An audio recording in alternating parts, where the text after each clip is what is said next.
not exaggerating.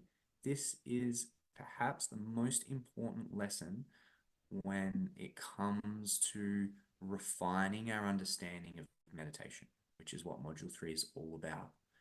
This is the crucial concept that allows people to be able to sit down and meditate and enjoy the process. And it all comes back to this idea of the back and the forth. And we're going to connect this with our idea of focus in terms of the torchlight and task switching, which we talked about in the previous lesson. Let's have a think about what happens when we sit down to meditate. We sit down, we close our eyes, we become hyper aware of how loud and insane our thoughts and brains are, and we get distracted immediately.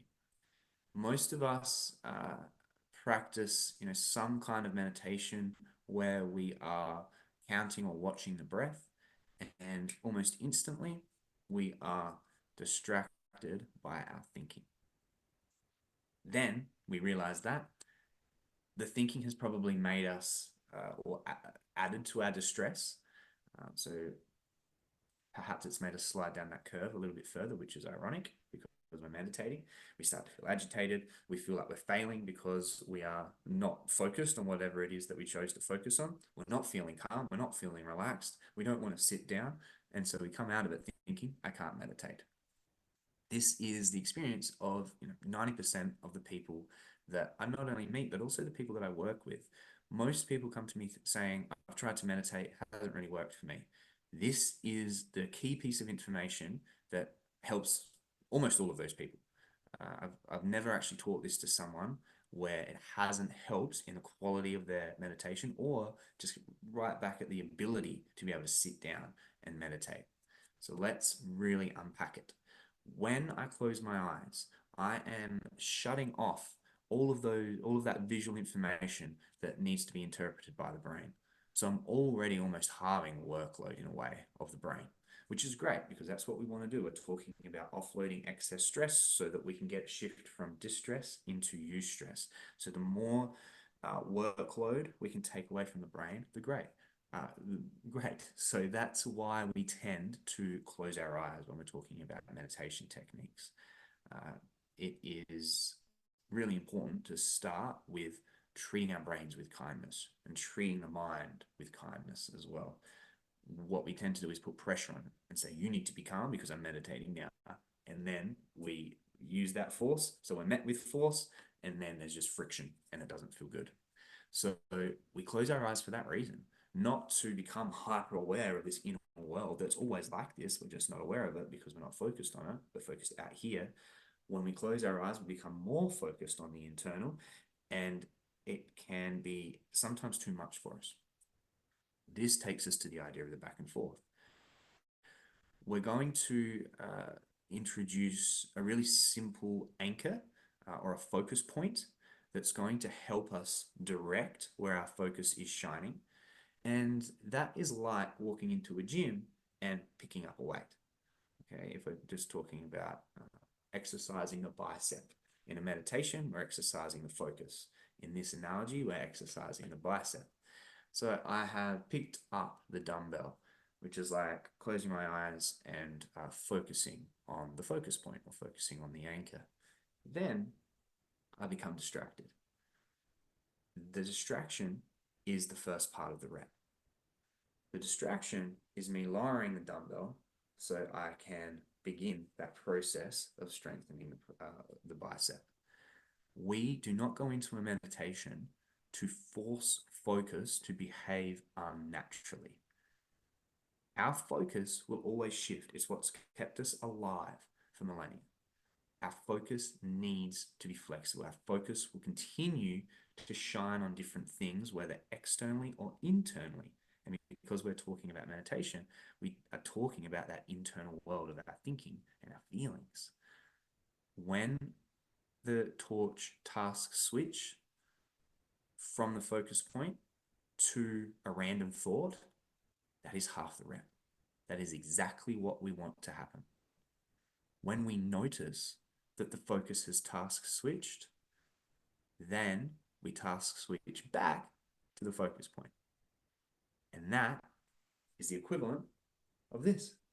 So in that little process, we've completed a rep. We've been distracted, we've come back. We've task switched, we've come back. We've noticed that our torch has shifted or is shining on something else, and we've come back. If I do that 1,000 times during the meditation, my focus is going to be 1,000 times stronger at the end of that meditation. If I continuously tell myself I can't be distracted, I can't be distracted, that is the equivalent of walking into a gym and standing there like this with the dumbbells and refusing, not just standing there, refusing to say, nope, I'm not going to allow the first part of that rep to happen. I'm not going to extend my arms. They're just staying up here. We know that would just never happen. And yet we've done the same thing to meditation. Let's stop trying to control the natural processes of our brain and let's utilize them. That's what meditation is all about. It's almost hijacking the natural ability of the brain to focus on different things. We notice and then we consciously bring it back. We notice that we've been distracted and then we consciously bring it back. Every time we do this, we are strengthening our focus.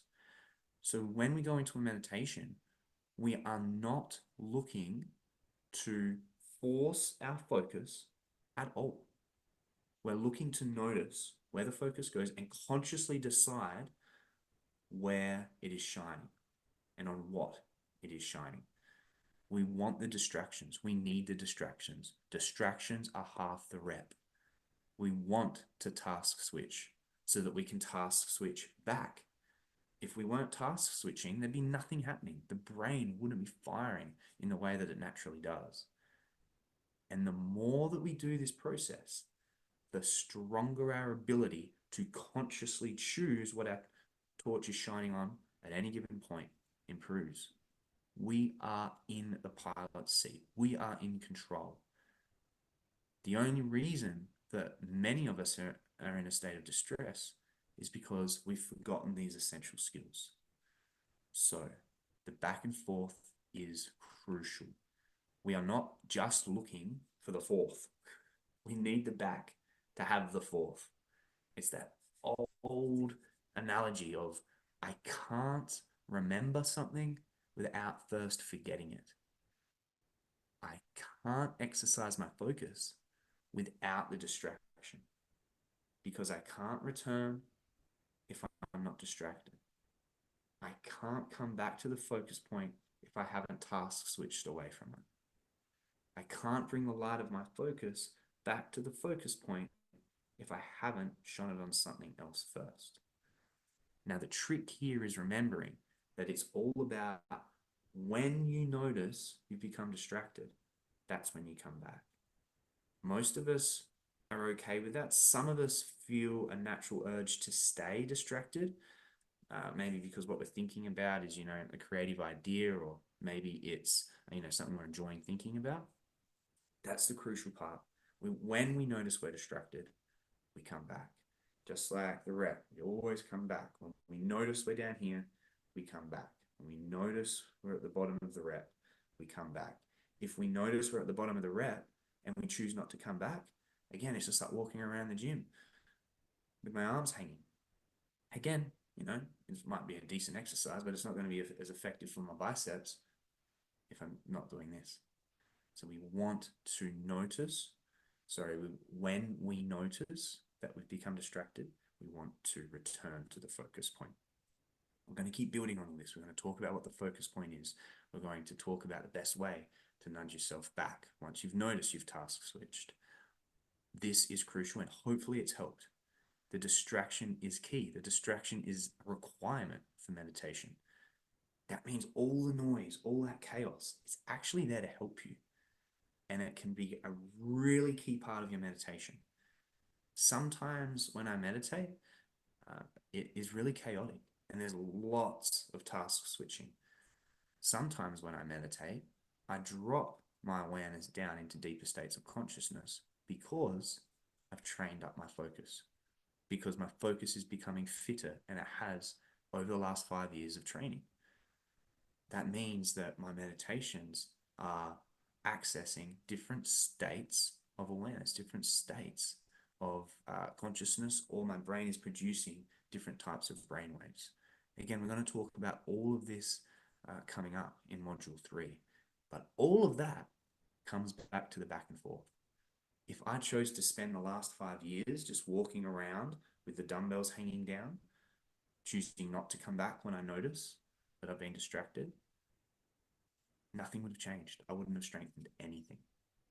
If I chose to just try and push my thoughts away and try and force myself not to get distracted, then nothing would have strengthened. Nothing would have progressed.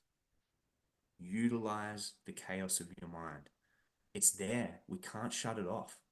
We can begin to reduce it with training and exercising the focus, but we need to start. And at the start, the chaos, that volume, it helps because it provides half the rep, and then we can come back. And the more chaotic it is, the more reps we can do, the more reps we can do, the more strengthened we are, the more strengthened we are, the more focus we have, the more focus we have, the better our ability to say, here I am, and I am in control. Let's keep moving on. Hopefully your back and forth is now feeling a little bit more in tune with what you want to get out of your meditations. Do not force the focus. We want to empower the focus. We want to strengthen the focus.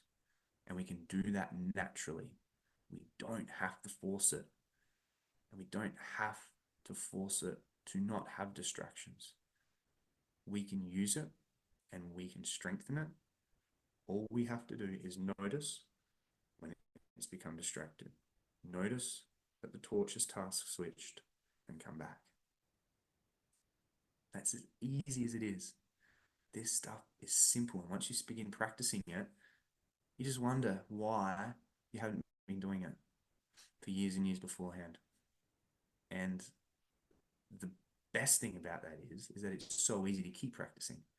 So in a few years, you don't need to think that anymore because you will have been practicing and you will be so grateful for those years of practice because you'll be able to see like night and day the difference between when you started and the person that you are years down the track.